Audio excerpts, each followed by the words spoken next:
அது மீண்டும் சொல்கிறேன், அவர் நல்லபடியாக பரீட்சை எழுதுவார், நல்லபடியாக எழுதணும். அனுபவம் உள்ளவங்கள வழிகாட்டுதலோடு எழுதுவாருன்னு நாங்கள் நினைக்கிறோம். அவங்களோட இணைந்து அவர் செய்யணும்னு அவருக்கு வேண்டிய நண்பர்களெல்லாம் அவருக்கு ஒரு நல்ல வழியை காட்டுவதாக நாங்களும் நினைக்கிறோம். இதுல என்ன வழிகாட்டுதல இவர் அனுபவத்தை எடுத்துக்கிட்டு பயிற்சி எடுத்துக்கிட்டு பரீட்சை எழுதணும்னு சொல்றாரு. நீங்களே 10 முறை பரீட்சை எழுதி தோத்து போயிட்டீங்க. இன்னொரு விஷயம், என்ன அனுபவத்தை நீங்க கற்றுக் கொடுக்க போறீங்க? சிடி இபியும் கேஸ் போட்டானா அதை எப்படி ஹேண்டில் பண்றது, எப்படி 4 கார் மாறி டெல்லிக்கு போய் அமித்ஷாவை சந்திக்கிறது, எப்படி போன மாசம் வரைக்கும் கூட்டணியே வச்சுக்க மாட்டோம், இனி எந்த நிலையிலும் பாஜகவோட கூட்டணி இல்லை அப்படின்னு சொல்லிட்டு எப்படி அந்தர்பல்ட்டி அடிச்சு கொள்கை எதிரியோட கூட்டணி வச்சுக்கிறது, அப்படி எப்படி மக்களை கன்வின்ஸ் பண்றது, இதெல்லாம் தான் நீங்க அனுபவ ரீதியாக விஜய்க்கு கற்றுக் கொடுக்க போறீங்களா அப்படிங்கிற ஒரு கேள்வியை நம்ம கேட்கணும். அந்த பிறந்த குழந்தை நடக்க தழுவுகிற போது அந்த தாய் தந்தையருடைய கையை பிடித்து கொண்டு தான் நடக்கும். ஒலிம்பிக்கில் மிகப்பெரிய வீரர்களாக வருகிறவர் கூட குழந்தையாக இருக்கிற போது அதே போல் தான் இந்த மரத்துக்கும் ஒரு ஃபென்சிங் தேவை.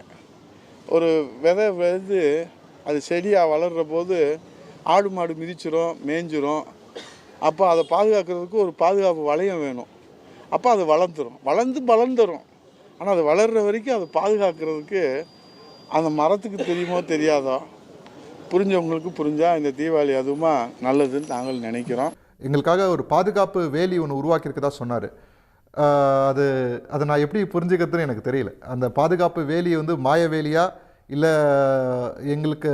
எங்களை வெளியே போக விடாத வேலியா அப்படின்றத போக போக தெரியும். இவங்க கூட்டணி கூப்பிட்றனால டிஎம்கேக்கு ஏன் இவ்வளோ வருத்தம், ஏன் இந்த கதறல் டிஎம்கேட்டேருந்து வருது அப்படின்றதுக்கான கேள்வி மட்டும் நம்ம பெருசாக இருக்குது. திமுகவுக்கு இதுல என்ன வருத்தம் இருக்க போகுது? இதுல முதல்ல சூசகமா அழைக்கிறாங்க அப்படின்னு சொல்றதே தப்பு. ஏன்னா முதல்ல அதிமுக விஜயோட கூட்டணி வைக்கணும் அப்படின்னு தான் முயற்சி பண்ணாங்க. பேச்சுவார்த்தைகள்லாம் நடந்தது. நடுவுல பாஜக பூந்து ஆட்டையை கலைச்சு அவர் டெல்லிக்கு கூப்பிட்டு பலவந்தமா ஒரு கூட்டணியை கத்தி முனையில ஏற்படுத்தினாங்க. எப்படி கூட்டணி அறிவிக்கக்கூடிய மேடையில் எடப்பாடி அவர்கள் மௌனமாக இருந்தார் அப்படிங்கறதெல்லாம் நம்ம பார்த்துக்கிட்டு தான் இருக்கோம்.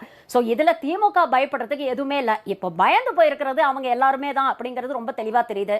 பிஜேபியோட நாங்க கூட்டணி போறது எங்க கொள்கை எதிரி அப்படின்றதுல நாங்க இப்போ வரைக்கும் தெளிவா தான் இருக்கோம். ஆனா பிஜேபியோட கூட்டணி வச்ச டிஎம்கே எங்களை நாங்க இன்னும் பிஜேபிக்கு வெளியே போயிட்ட மாதிரி அப்படி ஒரு ஸ்டாண்டை கட்டமைக்கிறாங்க.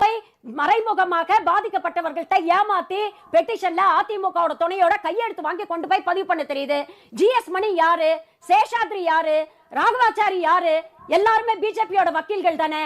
தாவேக்காக்கு உங்க கொள்கை எதிரிக்கு ஒரு பிரச்சனைனா கொள்கை எதிரி தனியா நின்று வேடிக்கை தானே பார்க்கணும். எதுக்கு களத்துல இறங்கி உங்களை பொத்தி பாதுகாத்து ஓவர் நைட்ல கொண்டு போய் சிபிஐக்கு இந்த வழக்க கொடுக்கறதுல ஏன் அவ்வளவு முனைப்பு காட்டுறாங்க? இதே அண்ணாமலை தான் ஒரு 2-3 வாரத்துக்கு முன்னால என்ன பேசினாரு, ஹீரோயின்களோட இடுப்பக்கில்றவங்க பத்தி எல்லாம் என்கிட்ட கருத்து கேட்காதீங்க அப்படின்னு பேசின அதே அண்ணாமலை இன்னைக்கு என்ன விஜய் மேல திடீர் பாசம் ஏன் பாதுகாக்கிறாரு? ஜோசப் விஜய் அவருடைய மதத்தை அடையாளப்படுத்தி சிறுமைப்படுத்திய ஹெச் ராஜா இன்னைக்கு ஏன் அவருக்கு ஆதரவா பேசிட்டு இருக்கிறாரு? இதே தமிழிசை 2 வாரத்துக்கு முன்னால விஜய்க்கு அரசியல் அறிவே பத்தாது அப்படின்னு பேசினாங்க. இன்னைக்கு அரசியல் குழந்தை, அதை பாதுகாக்க வேண்டும் அப்படின்னு பேசுறாங்க.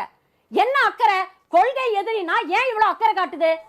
அப்போ உங்களுக்கு உண்மையிலேயே உங்கள் கொள்கை எதிரி நீங்க எதிர்க்கீங்க, அதுல நீங்க ஸ்ட்ராங்கா இருக்கீங்கன்னா விஜய் அறிக்கை விட சொல்லுங்களேன். ஒன்றிய அரசை கண்டித்து அடிக்கடி சொல்லுங்க, இது எங்க பிரச்சனை, நாங்க பாத்துக்கிறோம், இதுல நீங்க தலையிடாதீங்க அப்படின்னு சொல்றதுக்கு உங்களுக்கு என்ன சார் கஷ்டம்? நீங்க நேரடியா உங்க கொள்கை எதிரி எடுத்து ஏதாவது ஒண்ணு பேசுனீங்கன்னா நாளைக்கு சிபிஐல வழக்கோட போக்கு எப்படி போகும் அப்படிங்கிறது தெரியும். அதனாலதான் பயந்து பதுங்கி பனையூர்ல உட்கார்ந்து இருக்கிறார். அதனால இந்த வெட்டி வீராப்லாம் தயவு செஞ்சு பேசாதீங்க. பேச்சு நிறைய பேசலாம், தயவு செஞ்சு இறங்கி செயல்ல காட்டுங்க.